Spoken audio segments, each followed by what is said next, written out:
السلام علیکم ورحمۃ اللہ وبرکاتہ۔ محترم سامعین، آج سورہ فاتحہ کی آیت نمبر 5، 6 اور 7 کا ترجمہ تفسیر پیش کروں گا۔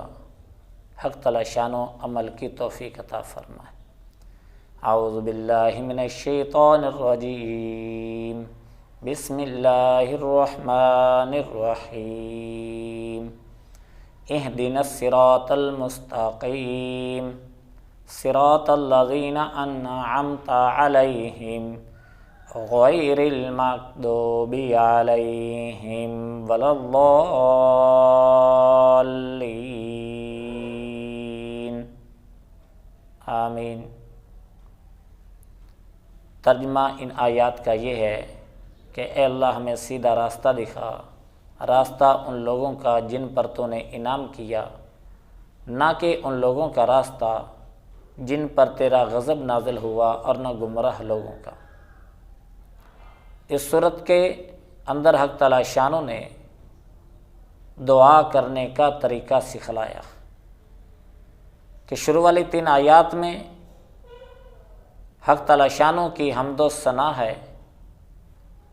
ایاک نعبد و ایاک نستعین میں حق تعالی شانوں کے ساتھ بندے کا تعلق ہے، اور آخری 3 آیات کے اندر حق تعالی شانوں سے درخواست پیش کی گئی۔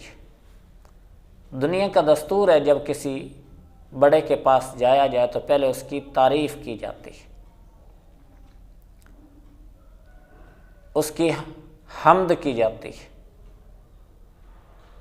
اس کو کہا جاتا ہے وزیر اعظم صاحب، صدر صاحب، MP صاحب، اس کی تعریف ہو رہی ہے۔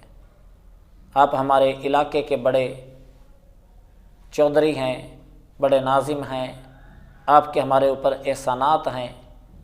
تعریف کرنے کے بعد پھر اس کے ساتھ جو تعلق ہوتا ہے وہ بتایا جاتا ہے کہ آپ ہمارے علاقے میں آتے ہیں تو میرے ابا جی کے ساتھ آپ کے بڑے گہرے تعلق ہیں، اٹھنا اور بیٹھنا ہے، ہمارا ایک دوسرے کے گھروں میں آنا اور جانا ہے۔ پھر اس تعلق کے بتانے کے بعد پھر وہ آدمی کہتا ہے کہ اچھا برخوردار آپ ہمارے پاس آئے ہیں، بتائیے کس غرض سے آئے، کس مقصد کے لیے آئے، تیرا کون سا کام ہے؟ پھر آدمی اپنا کام اس کو بتلاتا۔ یہی انداز ان آیات میں حق تعالی شانوں نے اختیار فرمایا کہ شروع والی 3 آیات میں حق تعالی شانوں نے اپنی تعریف بتائی۔ الحمدللہ رب العالمین، تمام تعریفیں اللہ کے لیے کہ اللہ کی تعریف کریں۔ الرحمن الرحیم، بڑا مہربان، نہایت رحم کرنے والا۔ مالک یوم الدین، بدلے کے دن کا مالک۔ یہ اللہ کے حمد و ثنا اور اللہ کی تعریف ہے۔ پھر آگے انسان اور اللہ کے درمیان جو تعلق ہے وہ بتایا گیا۔ ایاک نعبد و ایاک نستعین میں، اے اللہ ہم تیری ہی بندگی کرتے ہیں، عبادت کرتے ہیں، اور تجھ ہی سے مدد کو چاہتے ہیں، مدد کو مانگتے ہیں۔ یہ بتانے کے بعد، تعلق بتانے کے بعد، اب آگے حق تعالی شانوں نے دعا مانگنے کا طریقہ سکھایا۔ فرمایا اے بندے مجھ سے مانگو، میں عطا کرنے کے لیے تیار ہوں۔ اب انسان نے مانگی ہدایت، سب سے بڑی نعمت۔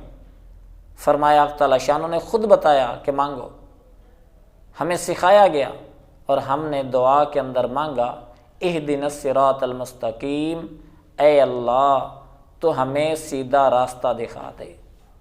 اب سیدھا راستہ کون سا ہے؟ سیدھا راستہ صراط اس راستے کو کہا جاتا ہے جو سیدھا بھی ہو، مقصد تک پہنچانے والا بھی ہو، سب سے زیادہ قریب بھی ہو، سب سے زیادہ کشادہ بھی ہو، مقصد تک پہنچنے کے لیے اس کے علاوہ کوئی اور راستہ بھی نہ ہو۔ ایسے راستے کو کہا جاتا ہے صراط مستقیم۔ اب صراط مستقیم مانگا، اے اللہ صراط مستقیم دکھا۔ اب صراط مستقیم کن لوگوں کا راستہ ہے؟ آگے اس کی بھی وضاحت فرما دی۔ یوں مانگو اے اللہ ان لوگوں کا راستہ جن پر تو نے انعام کیا۔ یہ نہیں کہا فرمایا صراط القرآن، کیوں؟ اکیلے قرآن کو پڑھنے سے جب تک حدیث کا سہارا اور صحابہ کرام رضوان اللہ علیہم اجمعین کا سہارا نہ لیا جائے، ان کے اقوال کو نہ دیکھا جائے جو نبی کی خدمت میں رہ کر اس کو سمجھتے رہے، پڑھتے رہے، تو پھر آدمی کے گمراہ ہونے کا خطرہ۔ اسی طریقے سے یہ بھی نہیں فرمایا صراط الحدیث، حدیث کا راستہ، اس لیے کہ حدیث کو سمجھنے والے سب سے پہلے صحابہ ہیں۔ اگر صحابہ کو درمیان سے نکال دیا جائے تو حدیث سمجھ میں نہیں آتی۔ بہت سارے واقعات ایسے ہیں جو خود صحابہ کو سمجھ نہیں آئے، اور صحابہ نے نبی کریم صلی اللہ علیہ وسلم سے وضاحت پوچھی تو پھر بتایا گیا۔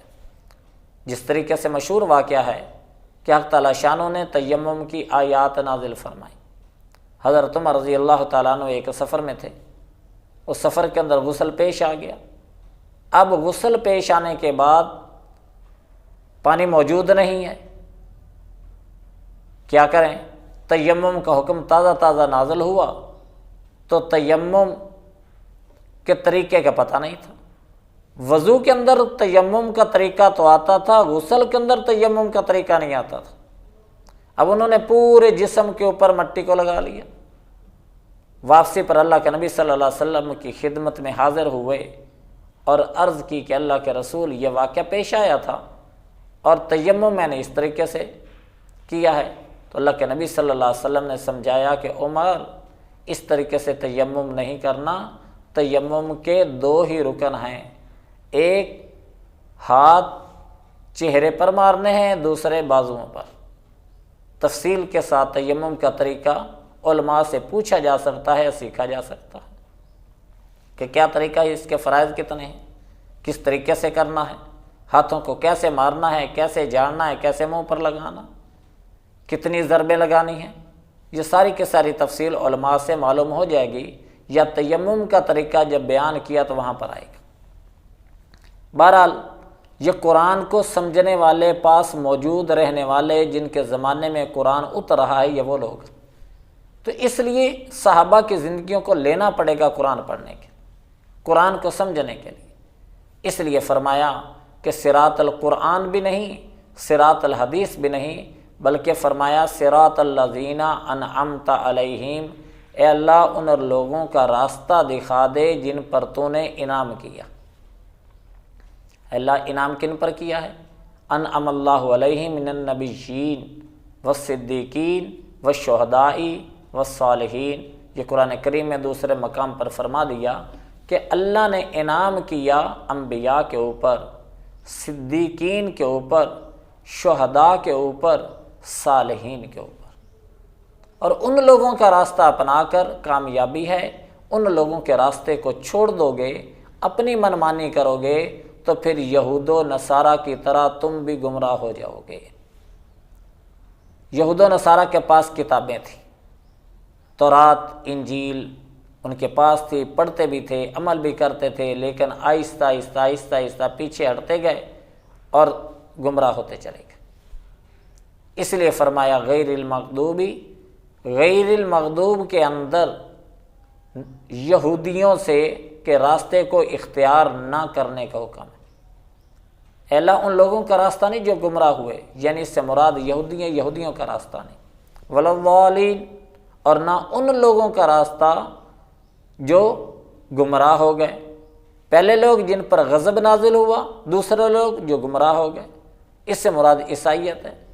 لیکن میں عرض کرتا ہوں کہ اس سے مراد ہر وہ طبقہ ہے جنہوں نے گمراہی کے راستے کو اختیار کر لیا، خواہ وہ سکھ ہیں، خواہ وہ ہندو ہیں، خواہ مکے کے بت پرست ہیں، خواہ یہودی ہیں، خواہ عیسائیت ہیں، جنہوں نے اپنی منمانی کی، اللہ اور اللہ کے رسول کے راستے سے پیچھے ہٹ گئے، اللہ کے رسول کے راستے کو اختیار نہیں کیا، چھوڑ دیا، اپنی منمانی کی، تو پھر وہ لوگ گمراہ ہوئے اور ان کے اوپر اللہ کا غضب بھی نازل ہوا۔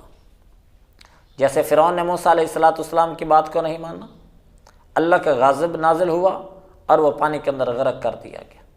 قوم سمود نے وقت کے نبی حضرت صالح علیہ السلام کی بات کو نہیں مانا، نبی کے طریقے کو اختیار نہیں کیا، راستے سے بھٹکے، اللہ کا غضب نازل ہوا، ایک چیخ سے ہلاک کر دیے گئے۔ قوم عاد وقت کے نبی حضرت ہود علیہ السلام کی بات کو نہیں ماننا، راستے سے بھٹکے، گمراہ ہوئے، اور حق تعالیٰ شانوں نے ان کے اوپر اپنا غضب نازل کیا، تیز ہوا چلائی جو 7 دن اور 8 راتیں چلتی رہی۔ نہ 7 راتیں، 7 لیالیوں و 8 ایام، 8 دن اور 7 راتیں چلتی رہی اور وہ تباہ و برباد ہو گئے۔ یہ تھے گمراہ لوگ، اللہ کے راستے بھٹکے ہوئے لوگ۔ ایسے ہی نمرود اور اس کی قوم، ان پر اللہ کا غضب نازل ہوا اور مچھروں سے ان کو ہلاک کر دیا گیا۔ ابو جہل اور ابو لہب یہ بھٹکے۔ ابو جہل 2 بچوں سے، چھوٹے چھوٹے بچے، 7-8 سال کی عمر کے بچے ہیں، ان سے اللہ نے ان کا خاتمہ کرا دیا، ان کو مروا دیا۔ تو یہ گمراہ لوگوں کا راستہ بھی ہمیں نہیں چاہیے، اور جن پر اللہ تیرا غضب نازل ہوا ان لوگوں کا راستہ بھی ہمیں نہیں چاہیے۔ آخر میں کیا فرمایا؟ آمین۔ ایک دوسرے انداز کے اندر بھی مفسرین نے فرمایا کہ پہلی 3 آیات کے اندر حق تعالیٰ شانوں کی 5 صفات کا تذکرہ، اللہ کی الوہیت، اللہ کی ربوبیت، اللہ کی رحمانیت، اللہ کی رحیمیت اور اللہ کی مالکیت۔ اس کے مقابلے میں حق تعالیٰ شانوں نے 5 ان چیزوں کا تذکرہ کیا جن کا تعلق انسان سے۔ پہلے عبادت، پھر طلب استعانت یعنی مدد کا مانگنا، مدد کا چاہنا، پھر طلب ہدایت، اللہ سے ہدایت کا طلب کرنا، پھر طلب استقامت یعنی استقامت کو مانگنا، اور پھر طلب انعام، اللہ سے انعام کا طلب کرنا، مانگنا۔ پھر اس کے بعد آخر میں فرمایا آمین، اے اللہ ہماری اس دعا کو قبول فرما۔ حق تعالیٰ شانو عمل کی توفیق عطا فرما۔